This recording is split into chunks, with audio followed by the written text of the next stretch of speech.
No hagan nada por egoísmo o por vanidad, más bien con humildad. Consideren a los demás como superiores a ustedes mismos. Cada uno debe velar no solamente por sus propios intereses, sino también por los intereses de los demás. Lo estoy leyendo en la Nueva Versión Internacional.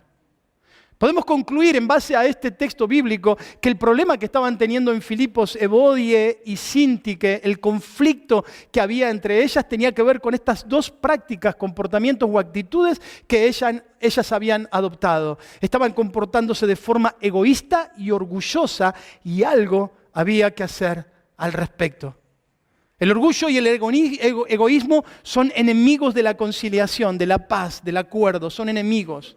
El egoísmo es pensar en mí mismo, en mis beneficios, en mi razón, en lo que yo creo, en lo que me favorece a mí, sin importarme lo que le ocurre al otro, lo que le ocurre a los demás. En la palabra original que utiliza el apóstol Pablo para referirse a esto, dice que se usaba en el mundo griego, esta palabra se usaba para referirse a los políticos y a aquellos que tenían una competencia política desleal, que tenían una ambición individual propia del cargo público y que lo importante era progresar él sin importar el perjuicio que le podía producir a los que estaban bajo su gobierno. Cualquier parecido con la realidad es pura coincidencia. La palabra describe a aquella persona que se abre paso en la vida por medio del engaño, por medio de aprovecharse de las situaciones. Y vuelvo a repetir, es insensible el egoísta, es insensible a lo que le produce al otro. La segunda es orgulloso, el vanidoso, el jactancioso, el presuntuoso. Mientras el egoísmo es la acción de interesarse por los logros personales, el orgullo es la acción de aparentar, de presumir, de demostrar algo que no soy. Egoísmo y orgullo son pecados destructivos que comienzan en el corazón. Ninguna relación humana está libre de la amenaza de este pecado. Toda relación humana, inclusive dentro de nosotros, de nuestra iglesia, por cualquiera de nosotros puede ser afectada por el orgullo o por el egoísmo. El primero de los medios que el apóstol Pablo menciona en el texto que hemos leído para promover la unidad en las relaciones es lo contrario a la soberbia y al orgullo. ¿Qué es? La humildad. El estar convencido, dice, consideren al otro como superiores a sí mismo, dice. Es decir, no falsamente, valoren de tal manera al otro como si fuera superior a sí mismo. Una de las formas de manifestar el orgullo es en una discusión considerarme que el otro es un imbécil y que yo soy un vivo.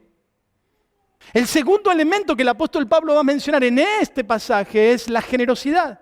Porque dice, no mirando cada uno por lo suyo propio, sino cada cual también por lo de los demás. Es decir, no es lo que a mí me favorece en ese momento, lo que yo quiero, lo que yo necesito, lo que yo deseo, sino que considero lo que el otro necesita o el perjuicio que le puedo producir al otro. Así que contra el orgullo y contra el egoísmo, la humildad y la generosidad son los mejores antídotos indiscutiblemente dentro del texto que estamos leyendo.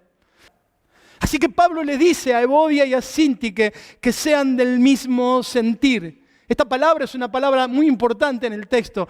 Lo que le está diciendo es, tengan el mismo pensamiento, recuperen el mismo pensamiento, recuperen el mismo propósito, recuperen el mismo fin en la vida.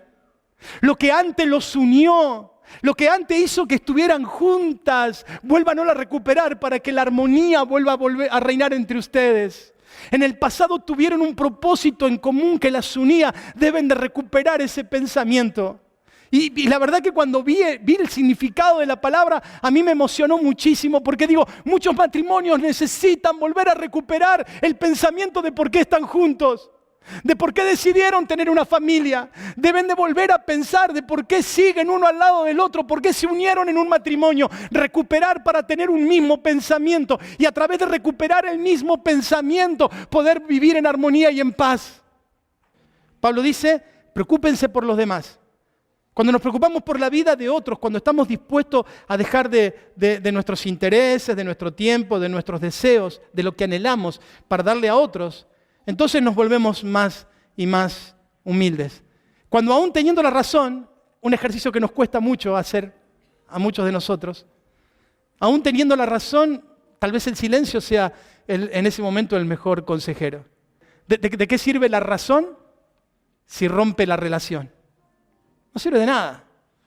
Capaz de hacer silencio aún teniendo la razón, simplemente por amor al otro, es eso. ¡Qué difícil! Claro que es difícil. Va en contra de nuestra naturaleza, es muy difícil. Pero es la actitud que el Señor espera que todos nosotros tengamos. Pensar en el otro antes que en mí. Dar antes que pretender recibir. Eso es lo que Dios espera de nosotros.